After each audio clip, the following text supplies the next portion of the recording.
Each day I keep a log of what we're working on and what their scores are. And I'm able to keep notes as far as, I'll use reading for an example. I have some students that are really struggling with vocabulary, a lot of my second language learners, for example. I have some others that are also very low on their fluency. And so I will keep record of that, and I will do fluency data to see, is their speed coming up throughout the week? Is their score on what we're working on, did they show an improvement from the week before? And I look at that each week to determine, well, the following week, what do I need to focus on? Are we hitting fluency now? We need to focus more on vocabulary, or how do I need to adjust my instruction to meet those needs? But prior to getting them into the groups, we look at their benchmark scores, and we look at the data from what they're doing in class, and we group them based on their needs from the benchmarking. So if on their standardized test, we have a computerized system where we can go in to the DMAC program, and we're able to get the objectives that they're low on. So I can group my students by objective 4, objective 3, and I can sort of cluster them together based on their needs. That is ideal for a teacher to be able to have data at your disposal, because the data is what drives our instruction. And if it's not a data-driven instruction, then you could be spending time on areas that they really don't need. So we do basically it's data-driven prior to getting them into a group, and then it's data-driven within the group.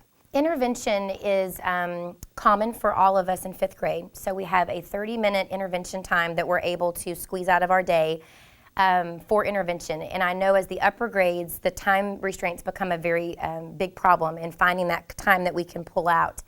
30 minutes is probably not as much as we would like, but it's as much as we can pull out to still have enough of a class period that it's worthwhile for the children.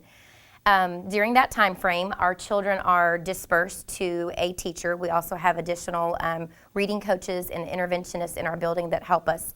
I think between the 5 teachers and our interventionists, we have about 8 teachers total that will take a small group of children, and the rest of the students are also working on intervention work. Now, my group that will stay with me will be a group of students that are, if we're doing math intervention for that week, we're focused on math. Could be reading intervention for that, that particular week, whereas right now we're focused just on science.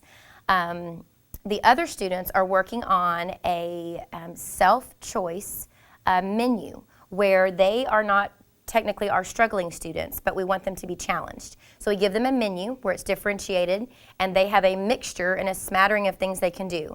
It can be something ranging from art to math skills to reading to social studies, any kind of extension work that could also fall into a gifted and talented area. So the students have to pick 1 square a day that they have to sort of bingo off the board, and they have to work throughout their intervention packet, which will take them about 9 weeks. So they all have something to keep them busy, whereas the small group that's with me is working on a specific skill in a specific type tax possibly formatted work, or it could be that we're just working on drill and practice to try to close in the gaps for them. My reading group, we could be doing some phonics work, some fluency building. My math group, we could be working on prime and composite numbers and multiplication. So whatever it is that the needs are, we try to group the students by what they need.